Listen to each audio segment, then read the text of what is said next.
आप मैयत पे जाके अस्सलामु अलैकुम या अहलुल कुबूर यग़फिरुल्लाहु लना व लकुम व अंतुम सलफना व नहनु बिल अस्र। ठीक है, दुआ मैंने ठीक पढ़ी है। जे ज़बर मुझे पता नहीं, मेरी ठीक कर देना आप। जे ज़बर अपनी ठीक कर लेना, मेरी भी ठीक कर देना, हो तो मुझे बता दीजिएगा। हाँ जी, क्या गलती की मैंने? अगर ये मैयत पे जाके कब्रिस्तान में ये दुआ मांगते हैं, दुआ करते हैं, सलाम करते हैं, आपके सामने मैयतें होती हैं? क्यों भाई? आपके सामने तो सारी कब्रें नहीं होती। कितनी कब्रें ऐसी हैं जो मिटी हुई होती हैं। कब्रों के नीचे कब्र, कब्र के नीचे कब्र, कब्र के नीचे कब्र होती सारी कब्रें।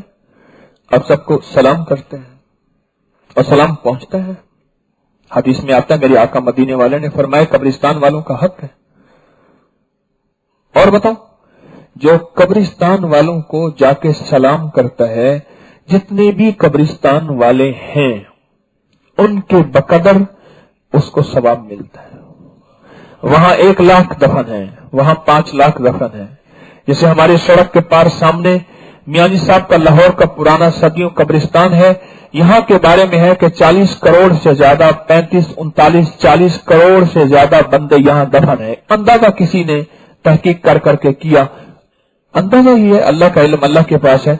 अब जो बंदा यहां सलाम कर दे, सिर्फ सलाम कर दे, सलाम कर दे, उसको समझ ले 40 करोड़ नेकियां उसी वक्त मिल गई हैं उन मैयतों के बगैर। अरे एक और अमल है, जो बंदा अव्वल आखिर दरूद पाक पढ़े और 1 दफा सूरतुल अल्हाकुम तकासुर पढ़े और 3 दफा कुल हुवल्लाह पढ़े। 1 दफा क्या पढ़े? अव्वल आखिर 3 दफा दरूद पाक, और 1 दफा क्या पढ़े? सूरत अल्हाकुम तकासुर, सूरत तकासुर 1 दफा पढ़े और 3 दफा कुल हुवल्लाह पढ़े। और कब्रिस्तान वालों की रूह को हदिया करे।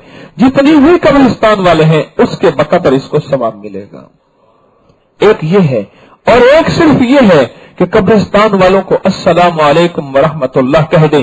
अगर पूरी दुआ नहीं आती तो यहां तक कह दे, अस्सलामु अलैकुम व रहमतुल्लाह।